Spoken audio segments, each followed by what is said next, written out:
భగవద్గీత ప్రియులారా, హిందూ సనాతన ధర్మ శ్రేయోభిలాషులారా, మీకందరికీ నా హృదయపూర్వక నమస్కారములు. మనము నిన్నటి వరకు భగవద్గీత 18 అధ్యాయాలు చెప్పుకున్నాము. తరువాత భగవద్గీత మహాత్మ్యం గురించి చెప్పుకున్నాము. భగవద్గీతను ఏ విధంగా ధ్యానించాలి అనేది చెప్పుకున్నాము. తరువాత భగవద్గీత మన దైనందిన జీవితంలో ఏ విధంగా ఉపయోగపడుతుంది అనేది తెలుసుకున్నాము.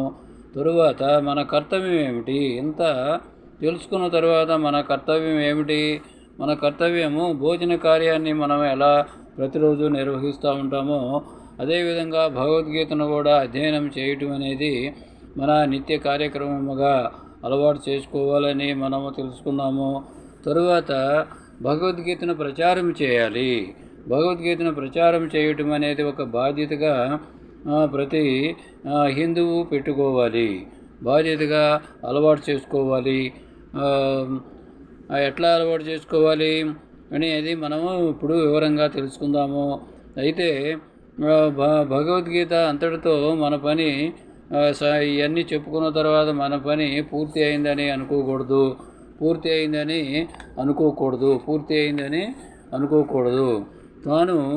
తాను గురించి జై శ్రీరామ్, జై శ్రీకృష్ణ, తాను తరించి ఇతరులను కూడా తరింపజేయుటే మానవుని యొక్క ధర్మము, మన సనాతన ధర్మము.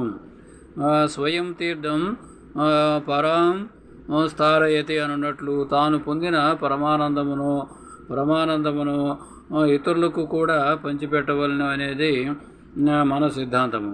మరియు ఏ భగవద్గీతానుసంధానముచే తన అంతఃకరణము పరిశుద్ధము చెందినదో ఆ భగవద్గీతను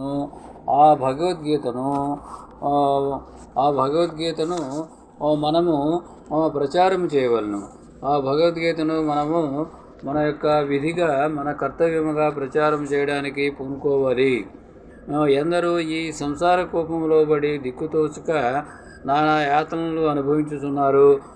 అది అందరికీ తెలిసిన విషయమే, కానీ ఏమీ తెలియదన్నట్టుగా ఉంటారు. కాబట్టి మనము ఈ పాపకోపంలో, అంటే ఈ అధర్మ ప్రపంచంలో ఈ విధంగా సంచరిస్తూ ఉన్నాము. అజ్ఞానములో చిక్కుకొని దారి తెన్ను గనక పెక్కు సంకటములకు లోనవుతున్నాము.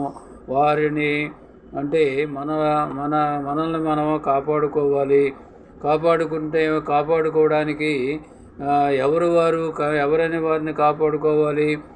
ద్రవ్యాన్ని వృద్ధి చేసుకున్న వారిని కాపాడుకోవాలా? కాదు. వయోవృద్ధులని కాపాడుకోవాలా? కాదు. విద్యావృద్ధుల అంటే విద్యలో ఆరితేరినటువంటి ప్రవీణుల, ఉన్నత విద్య చదివిన వారా? కాదు. జ్ఞానవృద్ధులే వారిని కాపాడగలరు. జ్ఞానాన్ని వృద్ధి చేసుకున్న వారే కాపాడగలరు అని చెప్పుకున్నాము. ఆధ్యాత్మిక తత్వ కోవిదులే వారిని చేర్చగలరని చెప్పుకున్నాము. ప్రయత్నపూర్వకముగా భగవద్గీత జ్ఞానమును హృదయ వీణులందు వెలిగించుకొని వారే వారిని సముద్రింపగలరని చెప్పుకున్నాము. కాబట్టి సర్వశాస్త్ర సారముకు భగవద్గీతను తాను అనుష్ఠించి, అంటే ప్రతి మానవుడు అనుష్ఠించి ఇతరులచే కూడా అనుష్ఠింప చేయవలెను అనేది మనం ఇక్కడ నేర్చుకోవాలి, ఆచరించాలి. కాబట్టి తాను పఠించి ఇతరులచే కూడా భగవద్గీతను పఠింపజేయవలెను. ఇదే జ్ఞానదానము. దీనినే జ్ఞానదానము అని అంటారు. అదే జ్ఞానయజ్ఞము. దానినే జ్ఞానయజ్ఞం అని అంటారు. కావున మనము భగవద్గీత బోధన మహాయజ్ఞము అనే శీర్షికన ఇప్పుడు మనము 1వ అధ్యాయం నుండి 18 అధ్యాయాలు చెప్పుకున్నాము. ఈ విధంగా చెప్పుకోవడం దాన్నే జ్ఞానయజ్ఞం అని అంటారు. మనం ఇప్పుడు ఒక జ్ఞానయజ్ఞం అనేది సంపూర్తి చేశాము. అంటే అన్ని యజ్ఞముల కంటేనూ జ్ఞానయజ్ఞము శ్రేష్టమైనదని భగవద్గీత యందు భగవంతుడే తెలిపి ఉన్నారు. అన్ని దానముల కంటే జ్ఞానదానము ఉత్కృష్టమైనదని శాస్త్రములన్నీ కూడా వక్కాణించుతున్నవి. జలదానము, అన్నదానము, గోదానము, భూదానము, నివాసదానము, సువర్ణదానము, ఘృతదానము మున్నగు దానములన్నిటికంటేనూ జ్ఞానదానము ఉత్తమమైనది అని. కావున భగవద్గీతను తాను పఠించుటేగాక, భగవద్గీతను మనలో ఉన్నవారు అందరూ ఎవరో కొంతమంది పఠిస్తూ ఉంటారు. ఆ పఠించిన వారే కాకుండా, ఆ విధంగా పఠించుటే కాకుండా చేతనైనంత భగవద్గీత ప్రచారమును కూడా చేయవలేను, భగవద్గీతను ప్రచారం చేయవలేను. అది మన యొక్క ముఖ్యమైనటువంటి ప్రధానమైనటువంటి కర్తవ్యముగా భావించవలను. ఈ ప్రకారముగా భగవద్గీత వ్యాప్తి చేయువాడు తనకు మిక్కిలి ప్రియుడని భగవంతుడు శ్రీకృష్ణ పరమాత్మ, విష్ణువు, మా దేవాది దేవుడు భగవద్గీత చివరిలో స్వయముగా చెప్పి ఉన్నారు. అందువలన గీతా ప్రచార కార్యక్రమం శ్రీకృష్ణునకు అతి ప్రియమైనదిగా తేలుచున్నది. భగవంతునికి ప్రియమైన ఈ కార్యమును ఏ విధంగా ఎందుకని చేయరాదు? తాను బాగుపడి సంఘమును కూడా బాగుపరచినచో లోకమునకు ఎంతో శ్రేయస్కరము కలుగుతుంది కదా. కావున ప్రతి గ్రామమందును, ప్రతి పట్టణమందును, ప్రతి రాష్ట్రమునందును, ప్రతి దేశమునందును భగవద్గీత సంఘములు ఏర్పడి భగవద్గీత సంబంధించి భగవంతునికి బోధ చేసేటువంటి భవనాలు నిర్మింపబడి భగవద్గీత ప్రచారము విరివిగా కొనసాగాలని మనమందరము కోరుకుందాము. అదేవిధంగా పాఠశాలలందు నిర్బంధముగా భగవద్గీత బోధించాలనేది మనము దానికి ఒక ఉద్యమంలాగా దానిని తీసుకురావాల్సిన అవసరం ఉన్నది. ఇంటింటను భగవద్గీత ఘోష ప్రతిధ్వనించాలి. భగవద్గీత శరణం శరణం, రామపాదం శరణం శరణం, కృష్ణపాదం శరణం శరణం, భగవద్గీత అభయం అభయం, భారతదేశం శుభం శుభం, భగవద్గీత హిందూ జయం జయం అని భగవద్గీత ఘోష ప్రతిధ్వనించాలని మనమందరము కూడా వీర కంకణం కట్టుకుందాము. భగవద్గీత మురళి నాదము అన్ని చోట్ల వ్యాపించి జనుల యొక్క, అందరి ప్రజల యొక్క కర్ణగోళములను పునీతమనర్చి, అంటే చెవులకు ఉన్నటువంటి వినేటువంటి వినికిడితో చెవులను పునీతమనర్చి ఆనందమయులుగా చేయాలని చెప్పేసి మనమందరము కోరుకుందాము. మరియు ఎచ్చట భగవద్గీత ఉంటుందో అక్కడ కృష్ణ పరమాత్మ, దేవాది దేవుడు, సర్వలోక సృష్టికర్త, సర్వలోక రక్షకుడు మహావిష్ణువు ఉంటారు.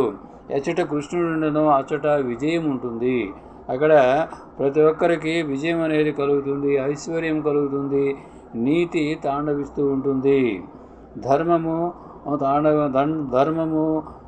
3 పూలు 6 కాయలుగా వృద్ధి చెంది ఉంటుంది. కాబట్టి ప్రతివారును భగవద్గీతను లెస్సగా, అంటే ఎక్కువగా అభ్యసించవలెనని మనము ఇక్కడ ప్రతి ఒక్కరూ, పిల్లలు, పెద్దలు, వృద్ధులు అందరూ కూడా, స్త్రీలు, పురుషులు, బాలురు, బాలికలు అందరూ కూడా అభ్యసించాలి. అంటే చదవాలి, శ్రద్ధగా చదవాలి అనేది మనము గుర్తుపెట్టుకోవాలి.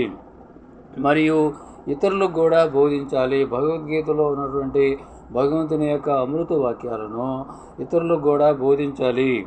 భగవద్గీత గంగా ప్రవాహముచే తమ హృదయ క్షేత్రములను, తమ యొక్క హృదయాన్ని పండించుకొని ధన్యులగుటకు ప్రయత్నము చేయవలెను, భగీరథ ప్రయత్నము చేయవలెను.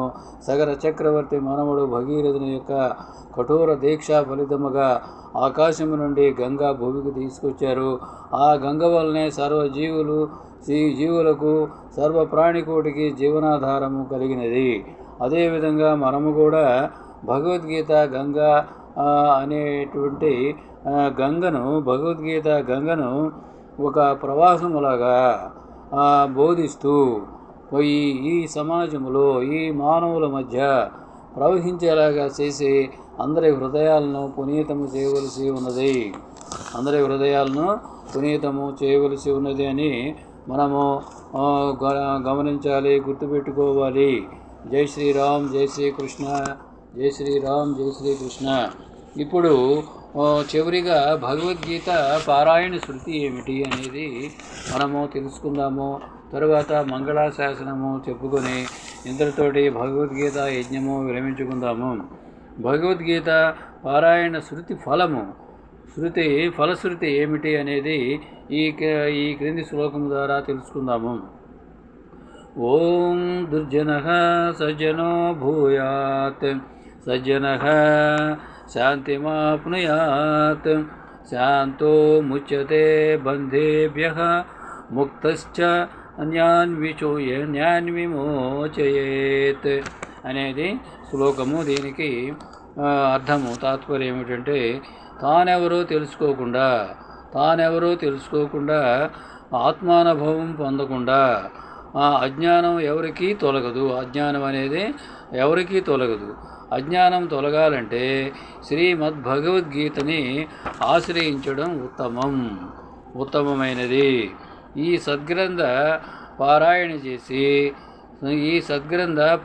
చేసి ప్రపంచంలో, ఈ సృష్టిలో ఏకైక పవిత్ర గ్రంథమైనటువంటి ఈ భగవద్గీతను పారాయణ చేసి చక్కగా అర్థం చేసుకుని ఆచరణ చేస్తే దుర్జనుడు తన దుష్ట స్వభావాన్ని వదిలి సజ్జనుడవుతాడు. సజ్జనుడు ప్రాపంచిక విషయాలపై ఆరాటం వీడి శాంతిని పొందుతాడు, పరమ శాంతిని పొందుతాడు. అలా శాంత పురుషుడైన వాడు మరో తలంపు లేకుండా ఏకమేవా ద్వితీయం బ్రహ్మగా సంసార బంధం నుండి విడుదల పొంది ముక్తిని పొందుతాడు. పరమాత్మే తాను అవుతాడు అని మనము ఇక్కడ విశేషముగా తెలుసుకోవలసి ఉన్నది, గ్రహించవలసి ఉన్నది. ఈ విధంగా మనము భగవద్గీత బోధన మహాయజ్ఞాన్ని పరిసమాప్తి చేసుకుంటున్నాము. జై భగవద్గీత, జై జై భగవద్గీత, జై భగవద్గీత, జై జై భగవద్గీత. ఇప్పుడు భగవంతునికి మంగళాశాసనము చెప్పుకుందాము. జై శ్రీరామ్, జై శ్రీకృష్ణ. భగవంతునికి మంగళాశాసనము చెప్పుకుందాము. జై శ్రీరామ్, జై శ్రీకృష్ణ. భగవంతునికి మంగళాశాసనము చెప్పుకుందాము. జై శ్రీరామ్, జై శ్రీకృష్ణ. భగవంతునికి మంగళాశాసనము చెప్పుకుందాము. భగవద్గీత బోధన మహాయజ్ఞము సంపూర్తి అయినటువంటి సందర్భముగా భగవంతునికి మంగళాశాసనము చెప్పుకుందాము. జై శ్రీరామ్, జై శ్రీకృష్ణ. ఓం మంగళం గురుదేవాయ, ఓం మంగళం గురుదేవాయ, మహనీయ గుణాత్మనే సర్వలోక శరణ్యాయ సాధురూపాయ మంగళం.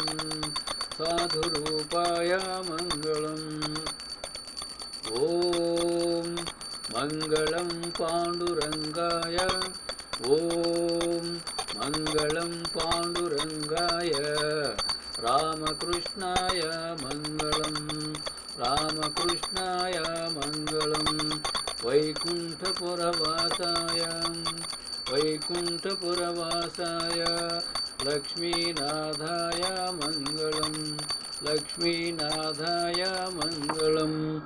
ఓం మంగళం శ్రీ కురుక్షేత్ర రణక్షోణి విహారిణి, ఓం మంగళం శ్రీ కురుక్షేత్ర రణక్షోణి విహారిణి.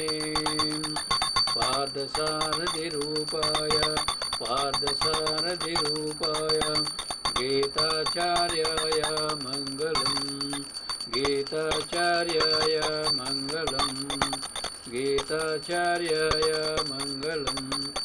ఓం మంగళం సద్గురుభ్యోస్తు, ఓం మంగళం సద్గురుభ్యోస్తు,